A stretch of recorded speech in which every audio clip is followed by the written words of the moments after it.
नमस्कार। आज नेता प्रतिपक्ष राहुल गांधी ने एक और प्रेस कॉन्फ्रेंस की, एक और पर्दाफाश किया, चुनाव आयोग के सामने एक और सवालिया निशान लगाया। पहले लगता था एक घटना है, फिर लगा कि ये तो एक लड़ी बन रही है, और अब तो लगता है झड़ी लग गई है। रोज चुनाव आयोग की गलतियों, गड़बड़ियों, फर्जीवाड़े के प्रमाण आ रहे हैं।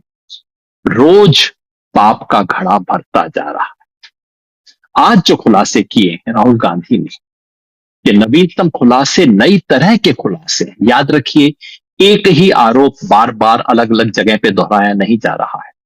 हर जगह पे कुछ नए खुलासे हो रहे हैं। आज जो राहुल गांधी ने कर्नाटका की आलंद और महाराष्ट्र की राजौरा विधानसभा क्षेत्र के बारे में जो आरोप लगाए हैं और प्रमाण दिए, वो पिछली बातों से भिन्न है। पहले वोट जोड़ने के, फर्जी वोट जोड़ने के आरोप थे। आज बड़े पैमाने पर फर्जी वोट काटने के आरोप लगे। पहले मामला सिर्फ इतना था कि कुछ लोगों ने जानबूझ के किसी एक विधानसभा क्षेत्र के अंदर गड़बड़ी की है। आज के अगर आरोप सही हैं, और जो इससे पता लग रहा है कि ये तो पूरी एक फैक्ट्री खुली हुई है, फर्जीवाड़े की फैक्ट्री के प्रमाण पहली बार मिले हैं। यानी कि एक जगह नहीं, पता नहीं कितनी जगह इस फैक्ट्री से माल सप्लाई हो रहा होगा। अब तक आरोप ये थे कि चुनाव आयोग कुछ कर नहीं रहा है, लेकिन अब आरोप ये है कि चुनाव आयोग जानबूझकर फर्जीवाड़ी करने वालों को बचा रहा है। चुनाव आयोग की मिली भगत है इस फर्जीवाड़े में। आज के आरोपों पे विस्तार से चर्चा करने से पहले आपको बता दूं कि ये पहला आरोप है। कम से कम 4 गंभीर आरोप आ चुके हैं। वोट चोरी के 4 बड़े तरह के प्रमाण हमारे सामने आ चुके हैं। पहला प्रमाण, वो जिसके बारे में पूरा देश जानता है, फर्जी वोट का, जो वोट चोरी का पहला प्रमाण कर्नाटका के बेंगलोर से महादेवपुरा नामक असेंबली कॉन्स्टिट्युएंसी जो थी, बहुत बड़ी कॉन्स्टिट्युएंसी है, उसके अंदर 6 लाख वोटर हैं। उसके बारे में राहुल गांधी ने प्रेस कॉन्फ्रेंस की थी, पूरे प्रमाण दिए थे, लाख वोट के प्रमाण दिए थे। आरोप क्या था कि इस 6 लाख की कॉन्स्टिट्युएंसी में 1 लाख से अधिक, 1,250,000 ऐसे वोटर जोड़े गए थे जिनके पहली नजर में फर्जी होने का संदेह होता है। और क्यों संदेह होता है? क्योंकि ऐसे वोटर थे जिनके पते फर्जी थे, एक ही पते पर न जाने कितने वोटर दिख रहे थे, डुप्लीकेट दिख रहे थे, और नए वोटर जो कि 18, 19, 20 साल के होने चाहिए, उसका फॉर्म इस्तेमाल करते हुए बुजुर्ग लोग अपना नाम शामिल कर रहे थे। इस तमाम तरह के एविडेंस राहुल गांधी ने रखे। 1 लाख से अधिक वोटर की हेराफेरी का आरोप राहुल गांधी ने देश के सामने रखा था। और उसमें जवाब क्या मिला? जवाब मिला कि चुनाव आयोग ने पलट के राहुल गांधी से एफिडेविट मांगा। कहा, तुम एफिडेविट दो, नहीं तो देश से माफी मांगो। याद है आपको जो शानदार डायलॉग हमारे मुख्य चुनाव आयुक्त साहब ने दिए थे प्रेस कॉन्फ्रेंस के अंदर? ये हिंदी की कहावत है ना, उल्टा उल्टा चोर कोतवाल को डांटे। तो इतने गंभीर आरोप लगे, जिसके जवाब में चुनाव आयोग ने कहा, तुम एफिडेविट लाओ, हम क्या कर सकते हैं। और मजे की बात यह है कि पता लगा कि समाजवादी पार्टी ने एफिडेविट दिए थे। चुनाव आयोग ने प्रेस कॉन्फ्रेंस में कहा, नहीं नहीं नहीं, समाजवादी पार्टी ने कोई एफिडेविट नहीं दिया। समाजवादी पार्टी ने एफिडेविट देने का प्रूफ देश के सामने रख दिया। तो पता लगा जिन्होंने एफिडेविट दिए थे उन पे भी कोई कार्रवाई नहीं हुई। तो पहले क्या क्लेम था कि एफिडेविट दो तो कार्रवाई करेंगे, पता लगा एफिडेविट देने वालों पे भी कार्रवाई नहीं। ये किस्सा महादेवपुरा का था, वोट चोरी का पहला बड़ा प्रमाण जिसपे अब तक कोई कार्रवाई नहीं हुई है, कोई जांच नहीं हुई है, जिस जांच के लिए चुनाव आयोग को कुछ करने की जरूरत नहीं थी, केवल एक इंटरनल कार्रवाई का निर्देश देना था कि इतने लोग कैसे जुड़े, इसको देखो। किसी को नोटिस देने की जरूरत नहीं थी, चुनाव आयोग स्वयं ये सब काम कर सकता था। क्यों नहीं किया? आप सोचिए। वोट चोरी का दूसरा प्रमाण महाराष्ट्र के पनवेल विधानसभा से, और ये शिकायत करने वाले कांग्रेस के नहीं, पीडब्ल्यूपी, शेतकरी कामगार कामगार पक्ष जो है वहां की एक पार्टी, उस पार्टी के एक पार्टी के कैंडिडेट ने इसका प्रमाण रखा था। और इंपॉर्टेंट बात यह है कि उन्होंने इसकी शिकायत और प्रमाण चुनाव होने से पहले दिया था। चुनाव आयोग कह रहा है ना, कह रहे हार जाते हो उसके बाद तुम शिकायत करते हो, नहीं साहब, ये पूरा का पूरा आरोप और इसके सारे प्रमाण चुनाव से पहले दिए गए। आरोप क्या था? आरोप था कि उन्होंने बताया कि हमारी कॉन्स्टिट्युएंसी में हमें कम से कम 85,000 से अधिक डुप्लीकेट नाम दिख रहे हैं। डुप्लीकेट का मतलब ऐसे लोग जिनका मेरे ही असेंबली क्षेत्र में एक से ज्यादा जगह पे नाम, या ऐसे लोग जिनका पड़ोस की असेंबली कॉन्स्टिट्युएंसीज के अंदर नाम है। उन्होंने बाकायदा 85,000 से अधिक लोगों की सूची दी। एग्जैक्टली आपको मैं आंकड़ा बताऊं, उन्होंने दिए थे ये 85,211 डुप्लीकेट नामों की सूची दी। कुछ नहीं हुआ, ये नाम हटाए नहीं गए, चुनाव हो गया, वो कैंडिडेट चुनाव हार गया। अब इलेक्शन पिटीशन चल रहा है, जैसा आप जानते हैं पिटीशन कम से कम 4-5 साल चलता है, और अगर वो पिटीशन में जीत भी गए तब तक इस विधानसभा की कार्यवाही समाप्त हो जाएगी। चुनाव आयोग ने कुछ नहीं किया। वोट चोरी का तीसरा सबूत, जिसके बारे में चर्चा कम होती है लेकिन जो मेरे विचार से सबसे पुख्ता सबूत है, वो है उत्तर प्रदेश की कुंदर की विधानसभा का, जहां उपचुनाव हुआ। कुंदर की एक ऐसा विधानसभा क्षेत्र है जो सपा का बहुत मजबूत विधानसभा क्षेत्र है। 2022 में जब सपा प्रदेश में हारी, लेकिन कुंदरकी में जीती थी, 16% के मार्जिन से जीती थी, छोटे मोटे मार्जिन से नहीं जीती थी। लोकसभा चुनाव हुआ 2024 में, फिर सपा यहां पे लीड की। लेकिन लोकसभा चुनाव के बाद यहां विधानसभा का उपचुनाव हुआ, और देखिए उपचुनाव के अंदर क्या अजब गजब खेल हुआ, सब कुछ पलट गया। सपा जो कि पिछले चुनाव में 16% से लीड की थी, जीती थी यहां पे 2024 में, 2022 में, वो हार गई, और हारी थोड़े बहुत से नहीं, 65% वोट से हार गई। 65% वोट। समझ रहे क्या हुआ? इसकी जांच हुई। जांच करने पे क्या पता लगा? ये इलाका है, ये कॉन्स्टिट्यूएंसी है जिसमें मुसलमानों की संख्या बहुत ज्यादा है। पता लगा तमाम मुस्लिम बूथों पर वोट डिलीशन हुआ था। लोकसभा चुनाव के बाद और विधानसभा का उपचुनाव होने से पहले यहां सिस्टमेटिक डिलीशन हुआ था मुस्लिम बूथों पर। यही नहीं, जिनका वोट बच गया था उनको वोट देने नहीं दिया गया। थानेदार ने, पुलिस ने धमका के लोगों को रखा, बाहर निकलोगे तो देख लेंगे तुम्हें। वोट नहीं पड़े उनके। और जो बीजेपी के स्ट्रांग होल्ड वाले बूथ थे, वहां दोनों चीजें, वहां लोकसभा चुनाव के बाद और विधानसभा चुनाव से पहले वहां दनादन वोट ऐड किए गए, ऐड भी हुए, और वहां पे मतदान भी धड़ल्ले से हुआ। तो 16% डाउन थी बीजेपी, 65% अप हो गई। ये कुंदर की उत्तर प्रदेश का मामला है, पिछले साल की बात है, लोकसभा चुनाव के बाद की बात। चौथा सबूत है जो हम बार बार पेश कर रहे हैं आपके सामने, वो है एसआईआर बिहार। उसकी लंबी चर्चा नहीं करूंगा क्योंकि मैं बार बार ये बात कह चुका हूं। आपको सामने सिर्फ 4 बात रखना चाहता हूं। पहला, एसआईआर बिहार जो है, बहुत बड़े फर्जीवाड़े का इसके अंदर प्रमाण आए हैं। आप सबने देखा होगा, तमाम लोगों ने, यूट्यूबर ने, तमाम लोगों ने बार बार दिखाया कि बिहार के अंदर एसआईआर में बीएलओ किस तरह से फर्जीवाड़ा करने पर मजबूर हुए हैं। बीएलओ ही बैठ बैठ के लोगों के फॉर्म भर रहा है, और सब कुछ करने के बाद कितने नाम कटे? 65 लाख। देश के इतिहास में इतने नाम कभी नहीं कटे हैं एक ही झटके में। 65 लाख नाम कटे हैं। आपने ये भी देखा होगा कि कटने के बाद जो ड्राफ्ट वोटर लिस्ट आई, जिसे चुनाव आयोग कहता है हमने तो क्लीन कर दिया, वोटर लिस्ट का गहन पुनरीक्षण करके अब इसमें से सफाई कर दी। सफाई होने के बाद पता है क्या हुआ? ऐसे कितने मकान हैं जिसके अंदर 10 से ज्यादा लोग वोटर हैं? ये मेरा बनाई हुई सीमा नहीं है, चुनाव आयोग की बनाई हुई सीमा है। चुनाव आयोग कहता है अगर एक ही घर में 10 से ज्यादा वोटर है तो ये शक का मामला है, इसके अंदर जाके इसकी इन्वेस्टिगेशन होनी चाहिए। आपको पता है नई ड्राफ्ट लिस्ट में ऐसे कितने लोग हैं, कितने मकान हैं?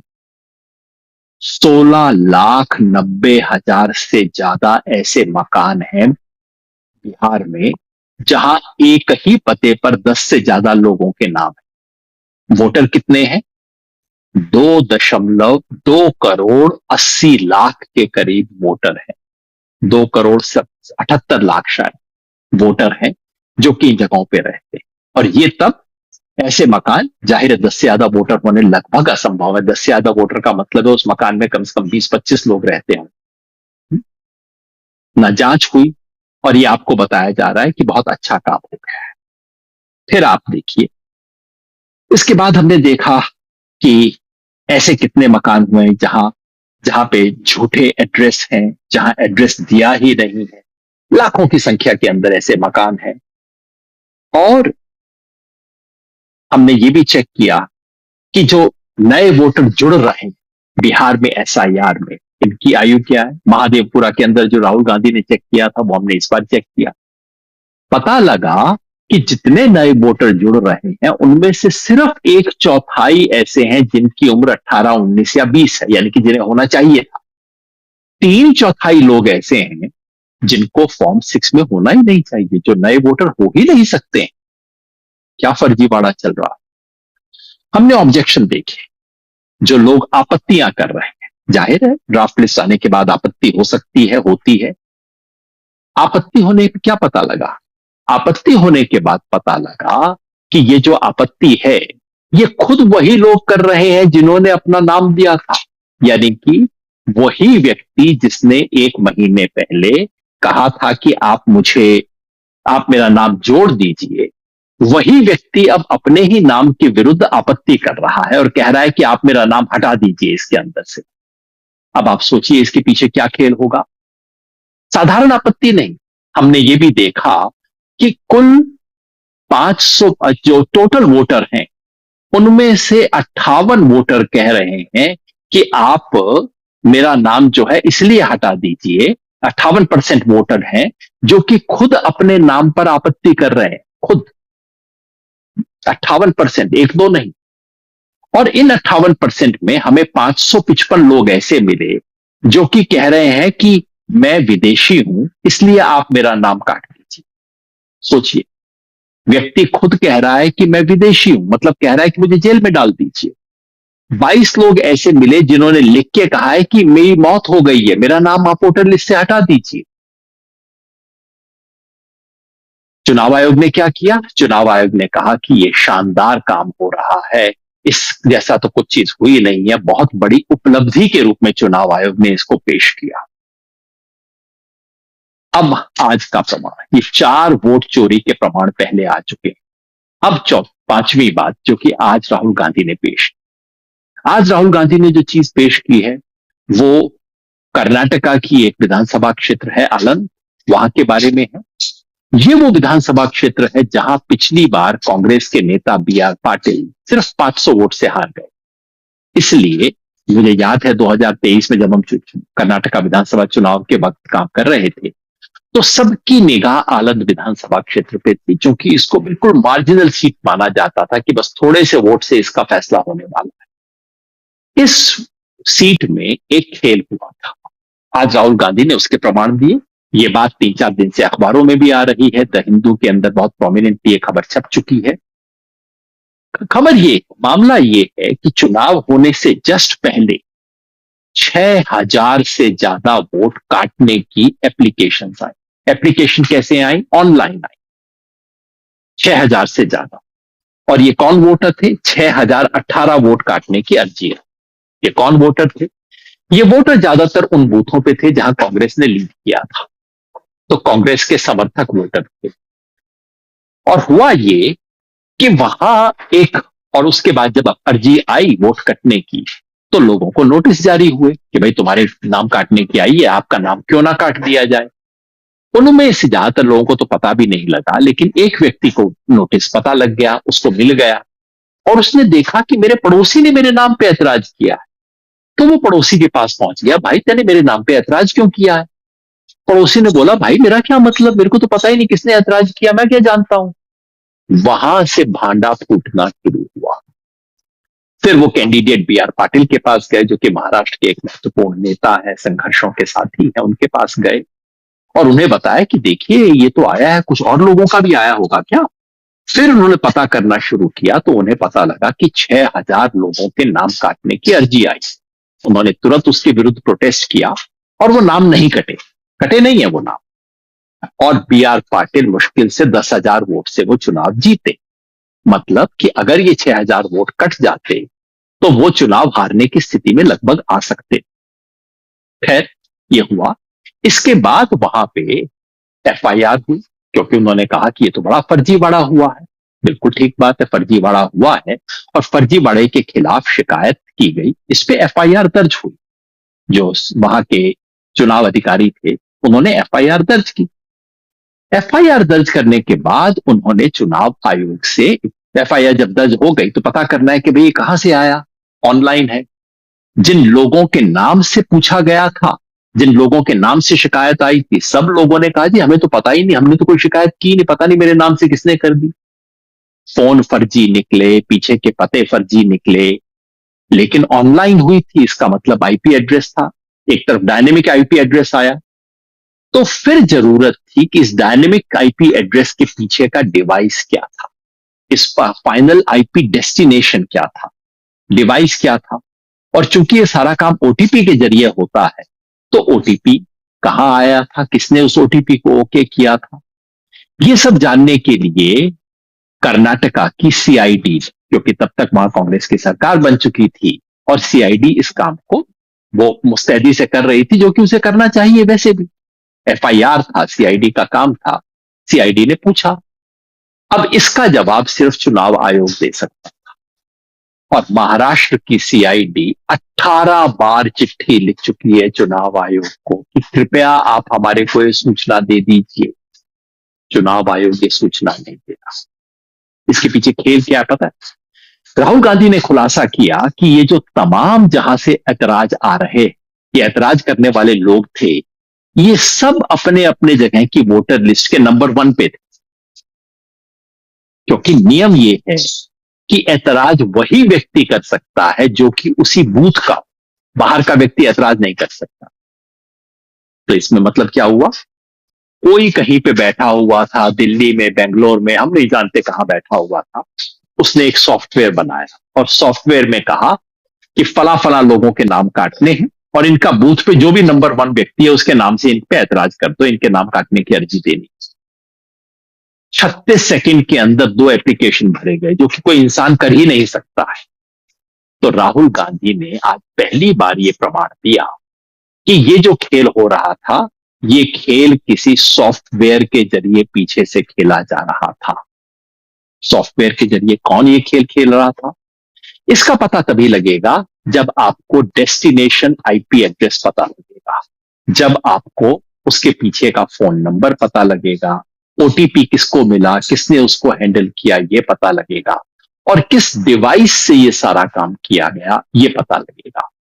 लेकिन ये डिवाइस बताएंगे नहीं, चुनाव आयोग ने अब तक नहीं किया। तो मामला अब तक सिर्फ ये था कि चुनाव आयोग को कार्रवाई करनी चाहिए थी, चुनाव आयोग ने जांच नहीं की, कार्रवाई नहीं की। यहां तो चुनाव आयोग की मिली भगत का प्रमाण मिल रहा है कि चुनाव आयोग जानबूझकर बैठा हुआ है। अब चुनाव आयोग का जवाब आ गया है, औपचारिक नहीं है। चुनाव आयोग के सारे जवाब आजकल सूत्रों के जरिए आते हैं, मेरे ख्याल में सूत्रों के जरिए है, लेकिन मैंने खुद नहीं देखा, हो सकता है औपचारिक। जवाब क्या है, चुनाव आयोग कहता है, 2 तरह के जवाब देता है। आपने वैसे एक चुटकुला सुना है, कोर्ट में वकील एक आदमी जज साहब ने एक आदमी से पूछा कि अरे तुमने इस आदमी को डंडे से मारा था। तो जज के सामने उस आदमी ने जवाब दिया, सर मेरे को 2 बात कहनी है। नंबर 1, तो मैं उस दिन शहर में था ही नहीं, मैं तो अपने रिश्तेदार के घर में था। तो जज ने कहा ठीक है, दूसरी बात क्या है। सर दूसरी बात यह है कि पहला थप्पड़ तो इसी ने मेरे को मारा था। आप समझ रहे, इसी का जवाब एग्जैक्टली यही। इसी कहता है कि देखिए ऑनलाइन तो हेराफेरी हो ही नहीं सकती, ऑनलाइन तो डिलीशन हो ही नहीं सकता। और दूसरा कहता है लेकिन एफआईआर तो हम नहीं दर्ज करवाई थी ना इसके पीछे। अरे भाई, अगर कोई हेराफेरी थी नहीं तो आपने एफआईआर क्यों दर्ज करवाई, और अगर एफआईआर दर्ज करवाई तो आप काम क्यों नहीं कर रहे हैं? तो कहते हैं ऑनलाइन डिलीशन हो नहीं सकता। कसूर किसको आप उल्लू बना रहे हैं? डिलीशन कोई भी व्यक्ति बाहर से नहीं कर सकता, डिलीशन तो इलेक्शन कमीशन ही करेगा। ऑनलाइन एप्लीकेशन हो सकता है कि नहीं? हो सकता है। इस केस में ऑनलाइन एप्लीकेशन आया था कि नहीं? आया था, आपकी खुद एफआईआर से स्पष्ट है। क्या चुनाव आयोग ने डिलीशन की कार्रवाई शुरू की थी कि नहीं? की थी, लोग खुद अपने मुंह से बोल रहे हैं कि हाँ शुरू हुई थी। लेकिन बाद में चूंकि बी आर पाटिल ने समय पे पकड़ लिया इसलिए रुक गई। तो किसको आप उल्लू बना रहे हैं ये कह के कि ऑनलाइन हो नहीं सकता? और दूसरा, चुनाव आयोग कहता है लेकिन एफआईआर तो हमने ही दर्ज करवाई थी। बहुत अच्छी बात है, आपने दर्ज करवाई थी, यानी कि उस अफसर ने दर्ज करवाई थी जिसको ये शिकायत मिली थी। उस अफसर को धन्यवाद, चुनाव आयोग भी धन्यवाद देना चाहता है तो उसको भी धन्यवाद। लेकिन हुजूर, अगर आपने दर्ज करवाई थी तो अब आप फॉलो अप क्यों नहीं कर रहे हैं? जब आपसे वो प्रश्न पूछा जा रहा है कि भाई आप और ये बताइए किस मशीन से ये सारी हेरा फेरी हुई, वहां तक पहुंचने में हमें मदद कीजिए। आप 1.5 साल से इस सवाल का जवाब क्यों नहीं दे रहे? क्या खतरा है? कौन सी मशीन है? किस हेडक्वार्टर से काम कर रही है? कहीं बहुत बड़ा खेल तो नहीं है जो कि पर्दा जो उठ गया तो खेल खुल जाएगा? कहीं ये मामला तो नहीं है? जितना जल्दी से, जितनी तत्परता से आप राहुल गांधी के सवालों का जवाब दे देते हैं, घंटे भर में बीसी का जवाब आ गया, उतनी तत्परता से आप कर्नाटका की सीआईडी का जवाब क्यों नहीं देते हैं? तो वोट चोरी का खेल गहरा होता जा रहा है, बड़े सवाल पूछे जा रहे हैं। और अब सवाल यह आ रहा है कि ये चोरी है कि डकैती? सवाल इसलिए पूछा जा रहा है क्योंकि चुनाव आयोग जो जो सबूत चाहिए उन सबूतों पे अब चुनाव आयोग बैठा हुआ है। चुनाव आयोग राहुल गांधी से कहता है तुम साबित करो कि जो लोग फर्जी के थे उन्होंने वोट दिया कि नहीं। इसका एविडेंस तो आपके पास है, आप बैठे हुए हो, आप दो ना इसका एविडेंस, आप साबित करो ना। चुनाव आयोग कहता है एसआईआर में कि आप साबित करो कि गड़बड़ी है। अरे आप तो सूचना नहीं दे रहे, सूचना सिर्फ आपके पास है, हमारे पास तो सूचना नहीं है। चुनाव आयोग ने जितने लोगों को नोटिस दिया है उसकी कोई लिस्ट देने को तैयार नहीं। जितने लोगों का नाम ऐड और डिलीट हुआ है उसमें से आधे भी लोगों का नाम आज तक चुनाव आयोग ने सार्वजनिक नहीं किया है। आप सूचना देते नहीं हो, फिर हमसे प्रमाण मांगते हो।